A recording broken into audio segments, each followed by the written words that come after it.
Black Myth Wukong is set for release within the next 2 days on PS5 and PC. The Xbox version has been delayed to who knows when. But we now have the reviews for the game, and the PS5 version of the game has been made unavailable to critics from what I read. And there must be some truth to it because the game has only been reviewed on PC. And out of 54 different critic reviews, the game has scored an 82, which is, if I'm not mistaken, that's a point above Stellar Blade, which came out back in April. And judging from the more critical takes, because, you can't rely on these 100 scores to give you the truth.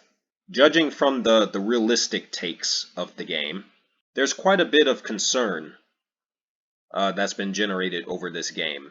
And the general consensus that I've been reading in the community is that the game simply doesn't live up to the massive hype that it generated when it was first announced. And this game generated a lot of hype when it was announced. A lot. There were articles stating that game developers from all over the world wanted to move to China just so they could work at Game Science and be a part of this project. That's how big the hype was surrounding Black Myth Wukong. So for the review embargo to lift and the game only receives an 82, that's pretty concerning. So I'm going to pull up some of these examples here. This one from Game Skinny is saying, Black Myth Wukong is not the safe, samey, hyper-polished Souls-like I expected it to be. This is great news for those who will gel with its style, but it will stop it from reaching mass appeal. The surface-level exploration and awkward invisible walls are frustrating, as is the lackluster story.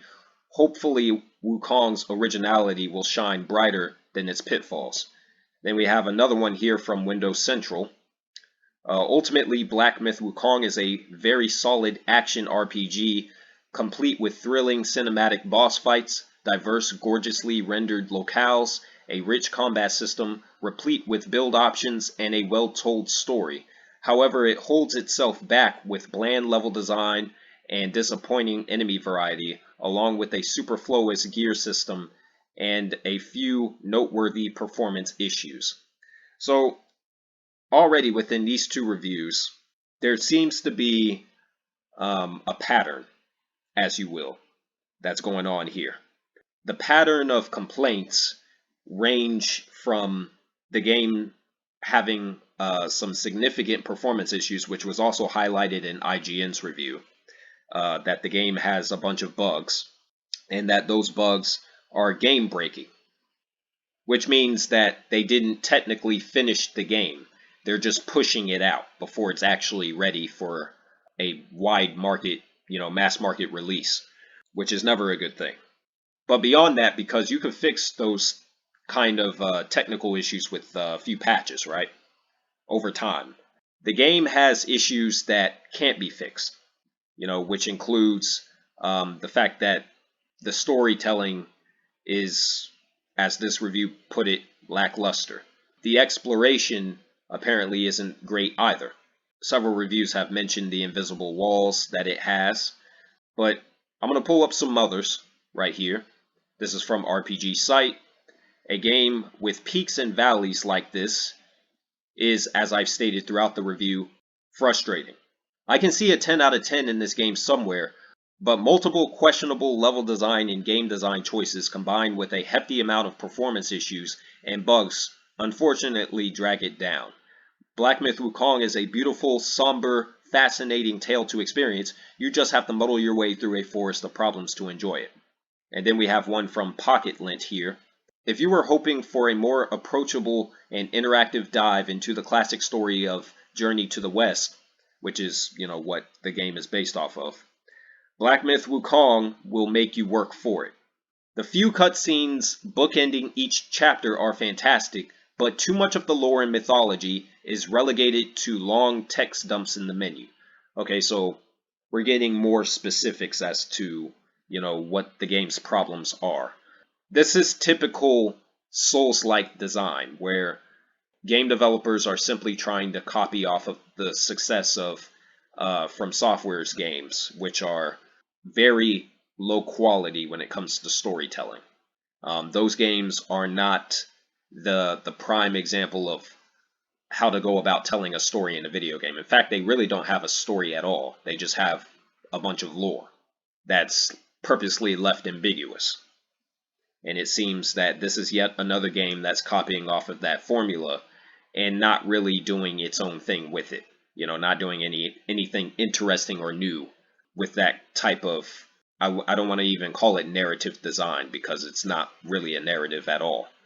But it's basically copying off of that style, if you will. And then it goes on to say that the game is punching far above its weight in visuals and boss variety, so anyone looking for a meaty quest that cuts the fat between visually spectacular boss battles will be more than satisfied. Just be willing to be patient as Black Myth Wukong finds its pacing. And I read that this game was around, it's between 30 and 40 hours long. Before the game came out, there were reports saying that the game was around 15 hours, but as it turns out, it's between 30 and 40 hours long. And apparently the game does have a New Game Plus, but based off of what I've been reading from the reviews, it doesn't even sound like the game is worth playing in the first place, let alone to go through it again on New Game Plus. And then we have one here from the 6 Axis. Black Myth Wukong is a stunning game to look at, but the exploration is lacking, and the fighting is just sort of fine for the most part. It's just a bit uninspiring, and isn't a game that I'm expecting to stick with me for any length of time now that I'm done with it. We have 2 more mediocre reviews here, one from Game Rant and one from Screen Rant. The one from Screen Rant has been a bit controversial, so I will get to that one. Black Myth Wukong is a game that shies away from the Souls-like label, yet it is clearly gunning for the Souls-like audience, which is obvious. What they're saying here is factual. It is far from the best in the genre, but it's also not the worst game that has followed in Dark Souls' footsteps. If you go into it expecting a mostly standard Souls-like experience, with some blood-boiling boss encounters mixed in with basic level design, you will have a better time than if you were going into it expecting it to be like a traditional character action game, which would be something akin to like Devil May Cry. Now, some of the critics have been comparing this game to the God of War games. Based off of what I've read in multiple reviews, this game is nothing like God of War. Hell, based off of some of the gameplay that I've seen, it's nothing like God of War at all. God of War, all of the God of War games are narrative-driven games. The newer ones more so than the older ones, but all of them are narrative-driven games. There's a lot more enemy variety in the God of War games, all of them, compared to this. And there's one review I'm going to pull up specifically that I think best explains just what's going on with this game. And then it continues. Black Myth Wukong offers about 30 hours of gameplay for its first playthrough, with a ton of side content to check out as well, but many will tire of the limited combat options long before they reach its dazzling yet equally aggravating final boss fight. I mean, none of this instills confidence in me that this game is worth going out and spending, I believe it's $60 full price for this. And there is no physical edition. You can only buy this game digitally on PS5 and PC right now. They said they might release a physical copy down the line, but right now the game is only available digitally if you want to play it. And then Screen Rant right here. And that headline right there, as I pull up Screen Rant's review, the Souls-like action hype train is a little off rails. That right there is a journalistic punch in the face for this game. Now, as I look at the cons here for their review, they're saying the game is lacking in inclusivity and diversity. So maybe the far right, maybe they have a point on this one. I'm not sure. Let me scroll down here and see what's going on with this. This is interesting right here. The main downside to how combat performs in Black Myth Wukong is that most light attacks feel somewhat weightless and static, and can be spam clicked to take enemies down.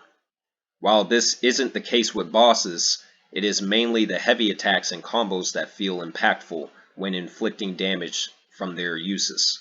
Moreover, there seem to be no stealth-based abilities that would thematically fit in the realm of this Souls-like world. I would have enjoyed being able to sneak up behind enemies and deal critical hits with my staff, or climb up onto higher ground and deal a quiet jump attack. You know, the Souls games do allow you to do that, and this game apparently doesn't.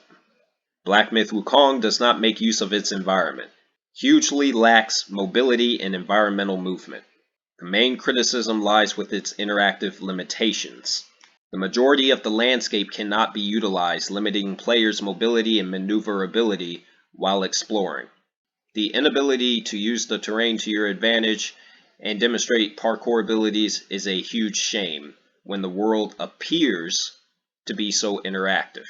The restriction of movement makes gameplay fairly linear, in which the environment purely serves as a means to get from place to place with pretty views in the background. So this is basically confirming that the game is extremely linear, but it appears to be more open given the scope of the art direction. And so that's going to be a huge turnoff for a lot of different people. And it seems that the level design is fairly limited in its, interaction, and how you, interact with the environment and how you go from point A to point B. It says bosses are easier than expected. I've read a similar complaint on another review. Moreover, bosses don't seem to use their environment very much, except two notable bosses in Chapter 1, but even so to a limited degree. Boss areas serve as nothing more than an arena. It is extremely contrarian to how the arenas are designed, as they appear to have utility, but don't at all. So I guess if you've ever played like an arena fighting game, like any of those anime arena fighting games, like your Naruto Storms and your Dragon Ball, Tenkaichis and the Demon Slayer game that came out a few years ago. If you ever played any of those are basically like massive arena games where there's not really any interaction. That's basically what's being described here. While one boss does jump atop the roofs of some surrounding buildings, it is just so that he can gain the high ground before lunging at you, which isn't a move that is unique to how the environment can be used effectively. So at times, basically, the bosses can utilize the environment in unique ways, but not you as the player, which I think is far more important by comparison. Environmental choices don't work out. The problematic placement of shrines. And I'm assuming shrines are basically your bonfires in this game. Yep, these vital rest points are inconsistently placed, showing a lack of consideration and strategic thought in how players can most effectively travel. Black Myth Wukong artificially pads out its runtime by introducing unnecessary convoluted challenges between shrines, often placing them extremely far away from boss fights, while you must face enemies along the way. This results in players entering these confrontations with reduced health or skills under cooldowns, having used them in previous encounters. So it's saying basically that the shrines are actually far apart from the bosses. I don't believe I've read that in any of these reviews. There may be some discrepancy with that particular point in this review compared to others. Enemy and boss encounters are thrilling but repetitive. Enemies have predictable moves. When looking at field enemies, most are quite linear, possessing repetitive attacks and movesets. Black Myth Wukong's enemies often wait for you to finish fighting a single entity among a crowd before attempting to attack you. I actually have noticed that in some of the gameplay, even some of the earliest gameplay showcases with this game. They'll have like a crowd of enemies. You have to fight basically like one at a time, and then the others will just kind of like linger in the background somewhere. A one-on-one affair is really the only way a Souls-like combat system really works. A Souls-like combat system fails when you when you design multiple enemies to attack you at once. I think that's a big part of the reason why the Lords of the Fallen reboot didn't do as well, because a lot of people were very critical of that game. This is the main thing that I've been reading. This is a boss-heavy game. I think I read that there was like 80 different bosses in this game or something, which is ridiculous. And basically, the entire game is just you going from boss to boss to boss, and not having much of an actual game in between the boss fights. It's been described to be a boss rush game. So the bosses is basically like the entire game. It says Black Myth Wukong is on par with larger Souls-like games like Elden Ring in how boss-heavy it is, but then its runtime is probably half the amount, if not less. This is because bosses are incredibly frequent and are not spaced apart very well, and therefore don't have much build-up or anticipation. Some Souls-like fans may prefer not to have so much filler between boss fights, while others like to thoroughly explore and work their way up to a boss fight. It says the design and choreography of certain bosses is well thought out. There's a lot of thought put into certain bosses, but I guess that's not the case with the majority. Many bosses have predictable and repetitive movesets that are quite easy to learn, which can lead to fairly swift defeats. Boss fights seem to be mainly two types, either big chunky bosses who attempt to grapple, thrash and bash you, or quick agile creatures that wield a weapon. So in reality, a lot of the bosses are fairly similar to each other. Alright, so here we are with this whole inclusion and diversity thing with Screen Rant's review.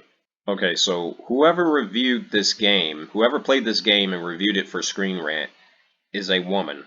And she's complaining about something about reports from, of misogyny and sexism from the developers, which, we were getting similar reports from the same studio that made Stellar Blade. That was a Korean studio. This is a Chinese developer that made Black Myth Wukong. But we were getting similar reports. I don't think people really care much of such things. She's saying, while the characters are clearly fictitious and fantastical creatures, there were no female or feminine NPCs, enemies, or bosses present. The only exception, if you can even call it a female, is a boss named Mother of Stones in Chapter 2, which is nothing more than a glowing rock with no abilities being guarded by other enemies. That's kind of funny. I don't really see how that's really a big deal. She's making that out to be a bigger problem, than it actually is, as far as I'm concerned. When you complain about something like this, I mean, if that was a problem for her, then fine, put it in your review. But then don't make it one of the main cons that you have against the game, because people are going to look at you and call you a clown. And it's ridiculous that you're basically given freebie points to the right wing so they can spew their normal talking points. Because when I saw just the normal description of this review, it just says diversity. So I'm thinking, the review is referring to diversity when it comes to the design of the game itself. But no, the reviewer is literally complaining about the fact that there's no female characters in the game, and somehow that means the game lacks diversity, which is crazy when in the same review, this person admits in the same sentence that the characters are clearly fictitious and fantastical creatures. So why are you complaining about there not being any female NPCs or feminine characters in the game? That's crazy. That's fucking crazy. Yeah, this seems to be a far left review right here. So I guess the right has a point with this one. You actually have to read the review. You kill your credibility when you complain about shit like this. When you make points like this, you really kill your credibility. So yeah, that was stupid. That was highly, highly ignorant for this reviewer to make a big deal out of that. So it goes on to say, the irony behind this sentiment is that Black Myth Wukong is among the easiest of Souls-like games and may have overestimated its ability to hang with them in terms of difficulty. But then I've read other reviews that say that there's a difficulty spike earlier in the game, and they didn't quite like that. And for the people that are saying that this isn't a Souls-like, I mean, it has enough elements of a Souls-like there. To not call it a Souls-like, I think, is a bit ridiculous. But overall, I think this review was good. The diversity point is stupid as hell.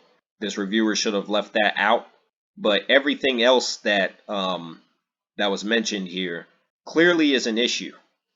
The bosses being, repetitive, the game not having enough, avenues for exploration, the environment, both in and outside of the bosses, just not being very interesting as far as their interaction, not having enough interaction in the level design, the shrines being too far apart from the bosses.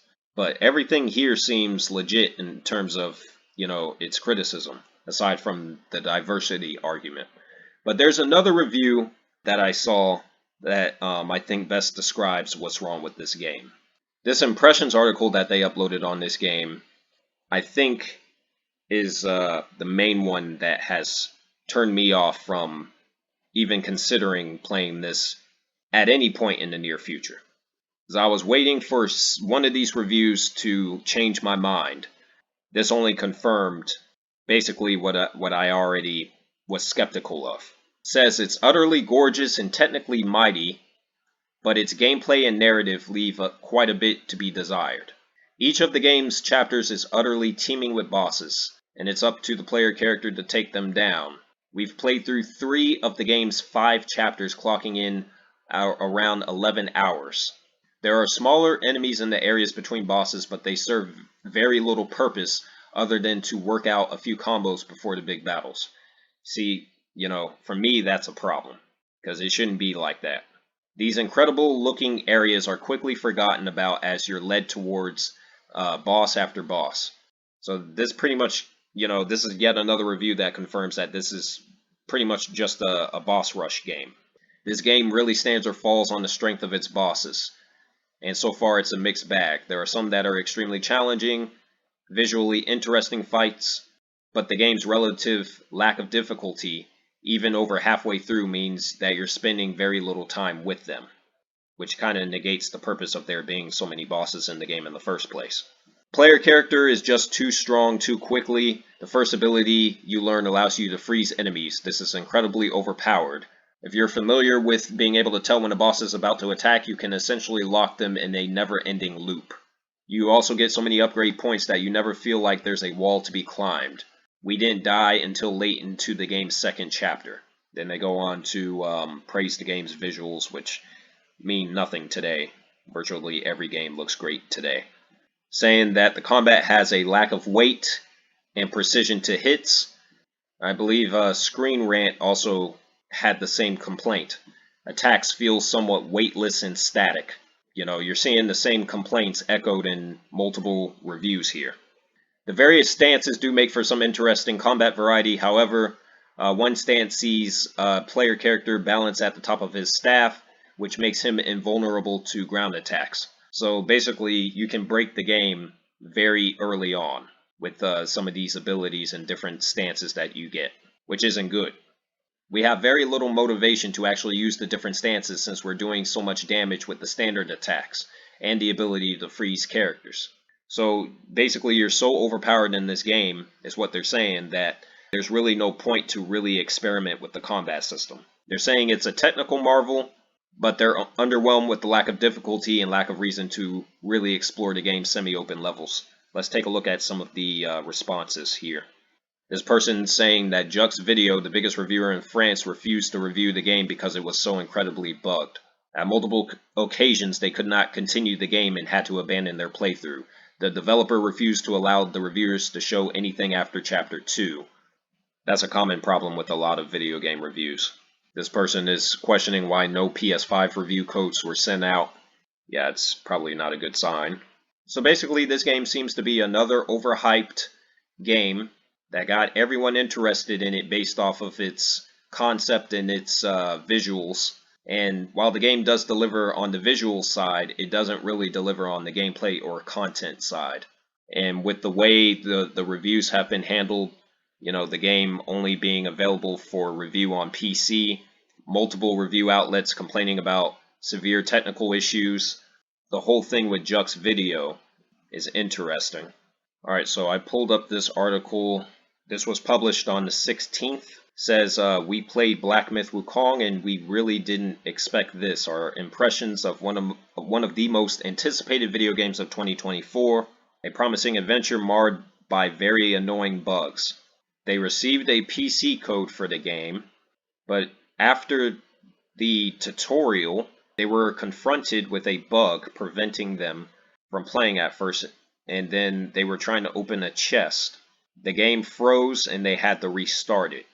Then they continued to have bugs with chests, bells, collectible altars, NPCs, doors. After a while, their game session was cut short since it was impossible for them to activate the mechanism to open a door and continue the game. So after 2 hours, they were totally blocked from being able to play the game. So now they're trying to wait for a day one patch. I mean, that right then and there, is a no-go for me. Yeah, this just seems to be more shovelware, as far as I'm concerned. Another game that was massively overhyped and has failed to deliver the high expectations that, the developers have set. I'm curious as to what the user reviews are going to be. But just judging off of the critical reviews, this ain't worth it.